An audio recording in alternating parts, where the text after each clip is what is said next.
कहानी की शुरुआत होती है अंतरिक्ष में, जहाँ एक अनजान उड़ने वाली चीज धरती की तरफ तेजी से बढ़ रही थी। पृथ्वी के एटमॉस्फेयर को पार करने के बाद वो सीधा जॉश नाम के एक लड़के के बेडरूम की खिड़की की तरफ आई, जहाँ जॉश अपने टेलीस्कोप से आसमान को देख रहा था। अचानक से उस चीज को देखकर जॉश घबरा गया, लेकिन वक्त रहते साइड हटकर उसने खुद को बचा लिया। फिर वो चीज कमरे में इधर उधर टकराती हुई सीधा उसके एक्वेरियम में जा गिरी। टकराने की आवाज सुनते ही उसकी माँ जीना वहाँ पर आ गई और जॉश ने उन्हें सब कुछ बताया, लेकिन उन्होंने यकीन नहीं किया और उसे सोने को कह दिया क्योंकि रात बहुत ज्यादा हो गई है। खैर, अपनी माँ के जाने के बाद जॉश दोबारा से उस अनजान चीज के पास गया और तब एक और अजीबोगरीब बात हुई। वो रहस्यमयी चीज धीरे धीरे एक्वेरियम का सारा पानी अपनी तरफ खींचने लगी, जैसे उसमें छोटा सा बवंडर बन रहा हो। अब इस बात को लगभग 3 महीने बीत चुके हैं और फिर एक दिन अचानक से स्टैच्यू ऑफ लिबर्टी के पास आसमान से एक बड़ा सा कोला आकर गिरा। लेकिन ये कोई मीटियोर नहीं था,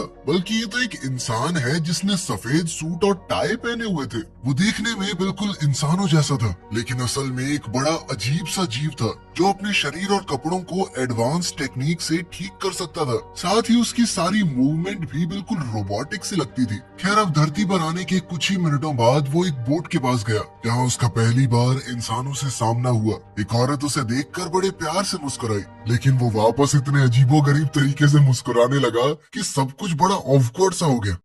वहीं दूसरी ओर हम देखते हैं कि पुलिस स्टेशन में सार्जेंट ने अपने 2 ऑफिसर्स स्टीवी और ड्यूई को उस फायर बॉल की जांच के लिए भेजा, मगर उन्हें जरा भी अंदाजा नहीं था कि वो चीज अब न्यूयॉर्क में घूम रही है। वो जीव धीरे धीरे इंसानों के बारे में और जानकारी इकट्ठा कर रहा था। वो लोगों की हरकतें कॉपी करता, उनके हाव भाव देखता। वो ऐसे ही एक परिवार की तस्वीर के बीच में जाकर खड़ा हो गया और फिर सोप बबल्स बनाने वाली गुड़िया के साथ खेलने लगा। लेकिन फिर उससे एक गलती हो गई। सड़क पार करते वक्त वो ये नहीं जानता था कि सिग्नल रुकने के लिए था और तभी अचानक से एक गाड़ी ने उसे टक्कर मार दी, जिससे वो दूर जा गिरा। मगर यहाँ एक इत्तेफाक हुआ कि गाड़ी चलाने वाली जीना ही थी। वो तुरंत भागकर उसकी मदद करने आई, लेकिन उसके पैर टूट चुके थे, मगर वो बिना किसी दिक्कत के खड़ा हुआ और वहाँ से चला गया। और यहीं सच सामने आया। वो आदमी असल में कोई इंसान नहीं बल्कि एक स्पेसशिप था। उसे बहुत छोटे छोटे एलियन कंट्रोल कर रहे थे, जो दिखने में इंसानों जैसे ही थे, बस साइज में काफी ज्यादा छोटे थे।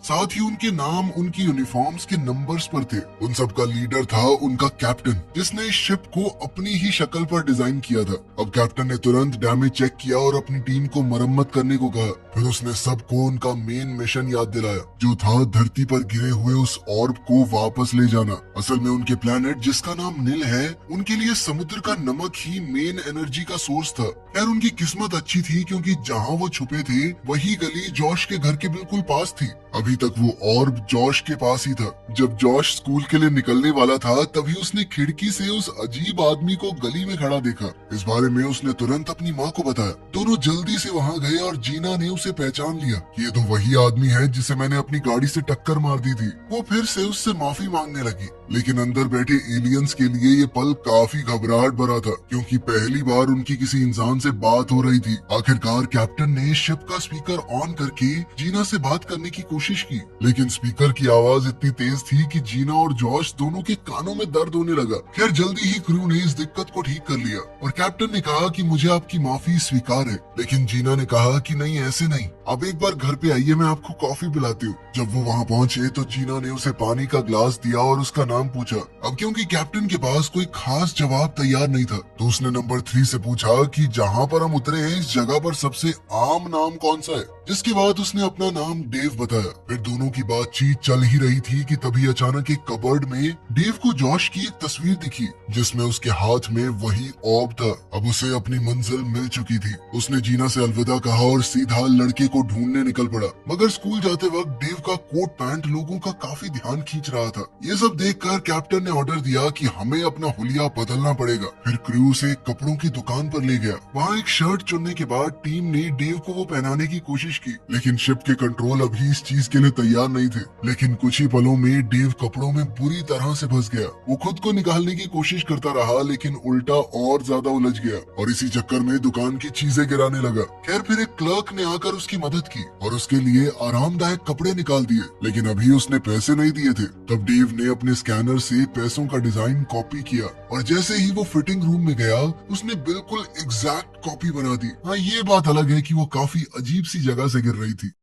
खैर, अब नॉर्मल कपड़ों में क्रू फिर से जॉश को ढूंढने निकल पड़ा। उधर स्कूल में जॉश ऑब के साथ खेल रहा था, लेकिन उसकी क्लास का एक बदमाश बच्चा जबरदस्ती उससे वो चीज छीन कर ले गया। कुछ देर बाद डेव स्कूल पहुंचा और वो सीधा जॉश की क्लास में गया। दोनों ने बात की और जॉश ने बताया कि ऑब तो वो लड़का ले गया मुझसे, लेकिन वो अब जा चुका है। फिर दोनों ने मिलकर उसे ढूंढने का फैसला किया और उस दुकान पर गए जहाँ वो अक्सर जाता था, लेकिन वहाँ भी वो लड़का नहीं मिला। तभी अचानक से दो हथियार बंद चोर वहाँ आ गए और सबको धमकाकर पैसे मांगने लगे। उन्होंने सबको जमीन पर लेटने को कहा और चेतावनी दी कि कोई चालाकी मत दिखाना। सब लोग डर कर उनकी बात मान गए सिवाय डेव के, जिसे अभी धमकी की भाषा पता नहीं थी और वो सीधा उन लोगों को देखता रहा। तभी चोर ने उन पर बंदूक तान दी, लेकिन ये देखकर नंबर 2 बहुत गुस्से में आ गया। उसने कैप्टन से कहा कि इन्हें तो सबक सिखाना चाहिए। वहीं दूसरी ओर चोर ने डेव को मुक्का मारने की कोशिश की, लेकिन डेव ने आसानी से उसका हाथ रोक लिया और चोर को पकड़कर सॉफ्ट ड्रिंक के ढेर पर फेंक दिया।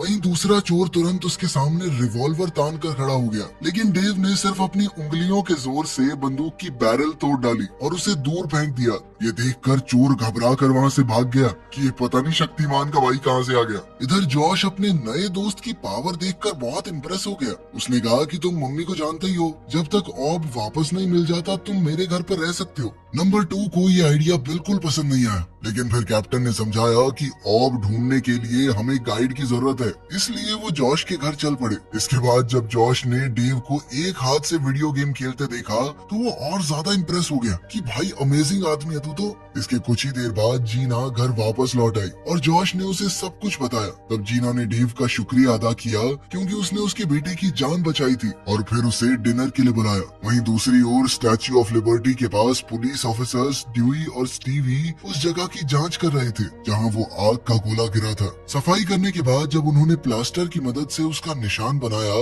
तो ड्यूई ये देखकर हैरान रह गया कि गिरने वाली चीज की बनावट बिल्कुल एक इंसानी चेहरे जैसी है। उन्हें अभी तक ये समझ नहीं आया था कि ये चेहरा डेव का है, जो इस वक्त कहीं दूर जीना और जॉश के साथ डिनर कर रहा था। खाना खाने के बाद डेव की नजर दीवार पर लगी हुई एक तस्वीर पर पड़ी। कैप्टन ने पूछा कि ये क्या है, तो जीना ने बताया कि ये दिल की तस्वीर है जो इंसानों के सबसे खास एहसास यानी प्यार को दिखाती है। ये बात क्रू के लिए समझना आसान नहीं था, लेकिन जीना ने कहा कि एक दिन डेव खुद इसे महसूस करेगा। उनके बीच काफी अच्छी बातचीत हुई, लेकिन फिर डेव ने आराम करने के लिए वहाँ से निकलने का फैसला किया। कुछ देर बाद उसकी मुलाकात एक बेघर आदमी से हुई जिसने अपना इकलौता कंबल उसे दे दिया। उसके इस दया भाव ने हमारे छोटे एलियंस के दिल को छू लिया और अब डेव वहीं पर उस आदमी के पास लेट गया। इसके बाद हमारी शिप यानी कि डेव स्लीप मोड पर चला गया और बाकी क्रू भी सो गया, लेकिन कैप्टन और नंबर 3 अब भी इंसानों के बारे में जानने को उत्सुक थे। वो दोनों कॉकपिट में मिले जहाँ नंबर 3 ने बताया कि उसे एक ऐसी चीज मिली जो इंसान बहुत पसंद करते हैं। वो थी एक पुरानी क्रिसमस फिल्म जिसका नाम था इट्स अ वंडरफुल लाइफ। फिर दोनों ने मिलकर ये फिल्म देखी और उसे देखकर वो इतने इमोशनल हो गए कि एक बार को तो एक दूसरे के काफी करीब आ गए थे, लेकिन उन्होंने जैसे तैसे खुद को संभाला और दोबारा अपने मिशन पर ध्यान देने का फैसला किया।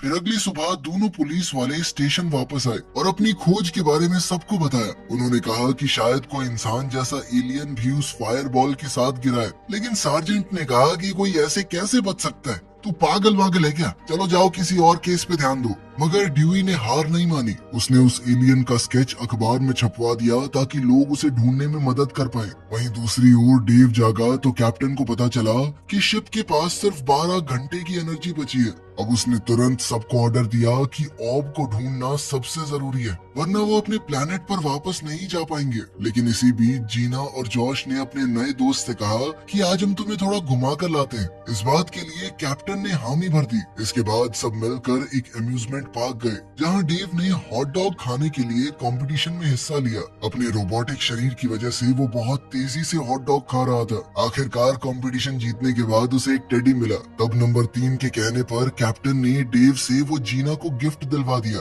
जिससे वो काफी खुश हुई। सब कुछ बढ़िया जा रहा था, लेकिन तभी उस बदमाश लड़के ने जॉश को वहां ढूंढ लिया और उसे फिर से परेशान करने लगा। जॉश ने फिर भी हिम्मत जुटाकर कहा कि वो ऑब मुझे वापस चाहिए, लेकिन उसने मना कर दिया और जॉश जॉश के ऊपर हमला करने की कोशिश की, मगर तभी डेव वहाँ पर आ गया और उसका हाथ पकड़कर उसे उल्टा लटका दिया। इस दौरान उस लड़के की पॉकेट से ऑब गिरा और आखिरकार डेव ने उसे वापस हासिल कर लिया। इसके बाद उसने लड़के को नीचे उतार दिया और चेतावनी दी कि दोबारा जॉश को तंग मत करना। आखिरकार प्रॉब्लम सॉल्व हो चुकी थी और अब डेव अपने मिशन पर वापस जा सकता था, लेकिन तभी जीना और जॉश ने उसे पार्क में ही रुकने को कहा। हालांकि नंबर 2 बार बार कह रहा था कि काम पर ध्यान देना चाहिए, लेकिन कैप्टन ने कहा कि इंसानों को जानने का मौका बार बार नहीं मिलेगा। इसके बाद वो तीनों एक गेम स्टॉल पर गए जहाँ बेसबॉल से बॉटल्स गिरानी थी। पहली बार डेव ने जब धीरे से फेंकी तो बॉल चूक गई, लेकिन कैप्टन जीतने के लिए जुनून में इतना डूब गया कि उसने दोबारा बॉल फेंकी तो पूरा जोर लगा दिया,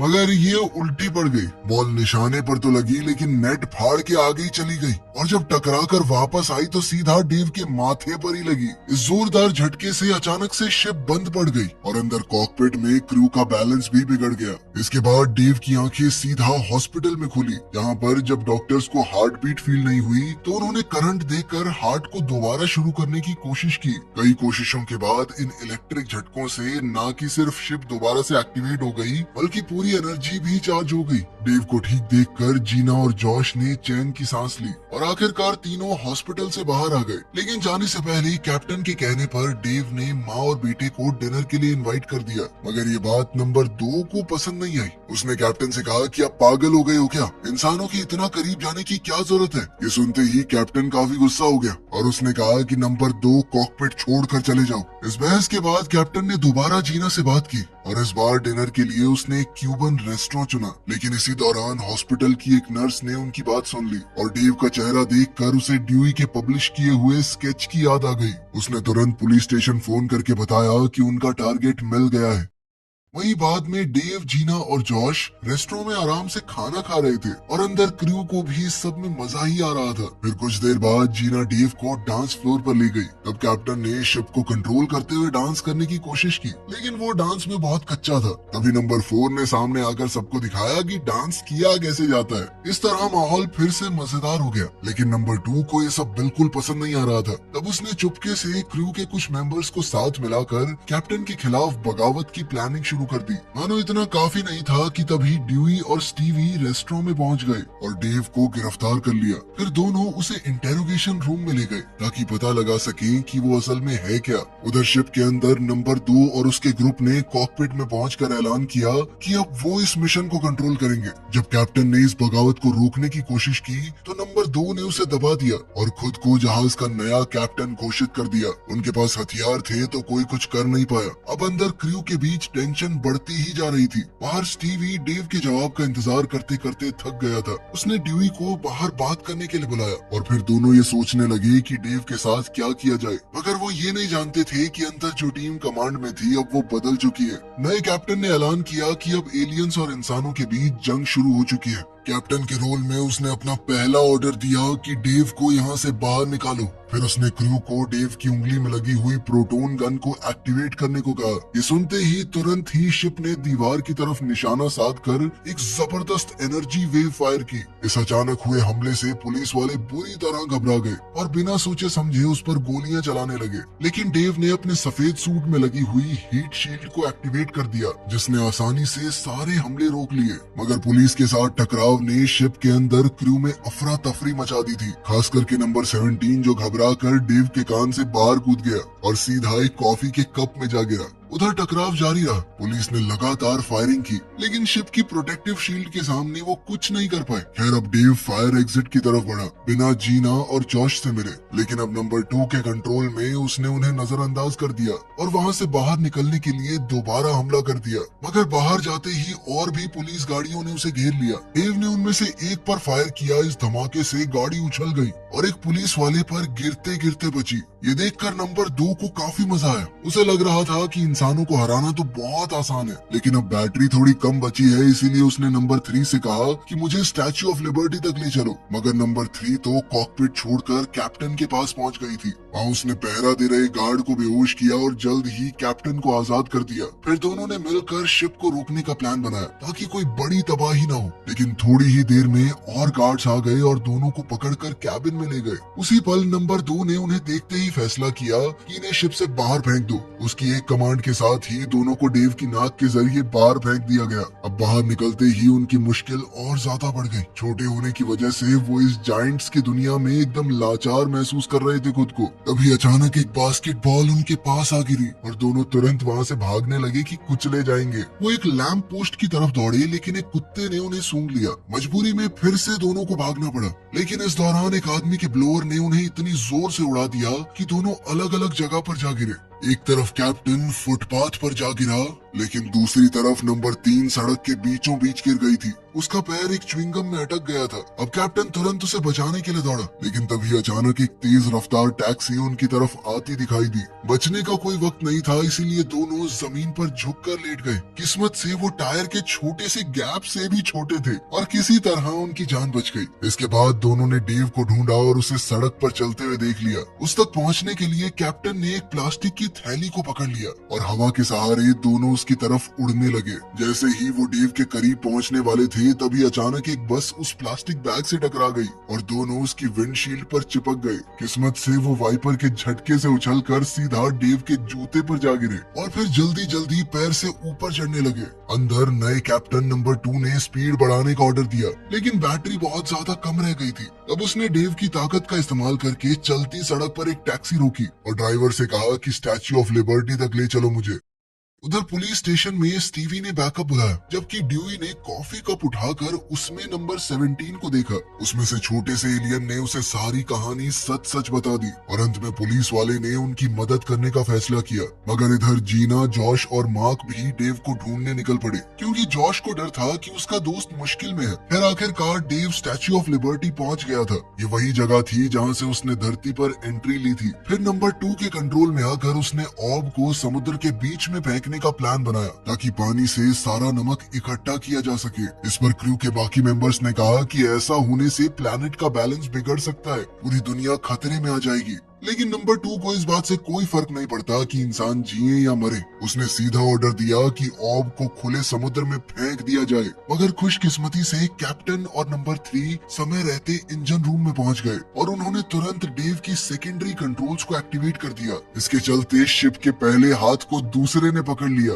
और उन्होंने अभी के लिए ऑब को फेंकने से रोक लिया। लेकिन नंबर 2 ने अभी भी हार नहीं मानी, उसने भी कंट्रोल से लड़ना शुरू कर दिया। इस झटके के बीच में शिप का कंट्रोल बिगड़ गया और ऑब डेव के हाथ से छूटकर सीधा समुद्र में जा गिरा। कुछ ही पलों में अपनी जबरदस्त ताकत से ऑर्ब ने एक बड़ा सा बवंडर बना दिया। अब धरती का अंत करीब लग रहा था, लेकिन कैप्टन तुरंत कॉकपिट में लौट कर आया और नंबर 2 को बाहर निकलने का हुक्म दिया। नंबर 2 ने उसे रोकने की कोशिश की, लेकिन इस बार क्रू ने असली कैप्टन का साथ दिया और उसे पकड़कर शिप के पिछले हिस्से में बंद कर दिया। अब कैप्टन ने दोबारा कंट्रोल संभाला, लेकिन ऑब अब भी समुद्र के पानी को खींच रहा था। आखिरकार अब सिर्फ एक ही रास्ता बचा था, डेव की बची हुई एनर्जी का इस्तेमाल करके ऑब को वापस खींचा जाए। लेकिन अगर उन्होंने ऐसा किया तो उनके पास अपने प्लेनेट पर वापस जाने के लिए एनर्जी नहीं बचेगी। इस मुश्किल फैसले के सामने कैप्टन और पूरे क्रू ने धरती को बचाने का चुनाव किया। इसके बाद बची हुई सारी एनर्जी डेव की बाईं बाजू में डाइवर्ट कर दी गई, जिसके जरिए उसने एक बेहद ताकतवर मैग्नेटिक फोर्स स्टार्ट की,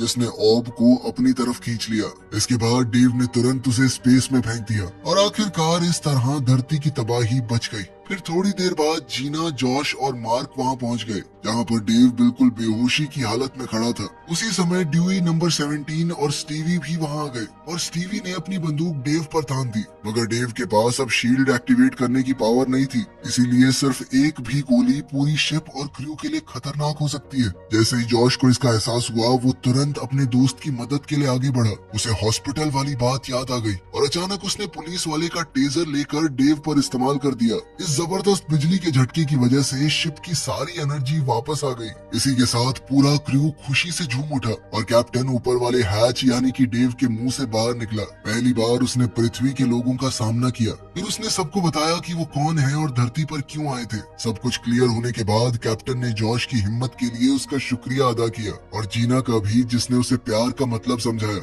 जो उसे नंबर 3 के साथ महसूस होता है। आखिरकार अब वो सभी अपने प्लेनेट पर वापस जाने के लिए तैयार हो गए। लेकिन उससे पहले नंबर 17 डेव की पॉकेट से बाहर आया और उसे भी वापस शिप में ले जाने को कहा। टीम पूरी होते ही डेव के थ्रस्टर एक्टिवेट हो गए और वो स्पेस की तरफ उड़ने के लिए तैयार हो गया। लेकिन उड़ने से पहले ही अचानक से FBI वहाँ पहुँच गई और शिप को एक जाल में बंद कर दिया। फिर कुछ ही सेकंडों में कई एजेंट वहाँ आ गए उसे पकड़ने के लिए, लेकिन क्रू ने डेव के पैर में लगे हुए एस्केप पॉड्स का इस्तेमाल करके निकलने का प्लान बना लिया। उसी पल डेव का पैर एक रॉकेट में बदल गया और सीधा अपने प्लेनेट की तरफ निकल चला। नीचे जीना और जॉश अपने दोस्तों को घर वापस जाते हुए देखकर खुशी के साथ उन्हें अलविदा कह रहे थे। वीडियो पसंद आई तो लाइक कर देना, चैनल को सब्सक्राइब कर लेना। मिलते हैं अगली वीडियो में।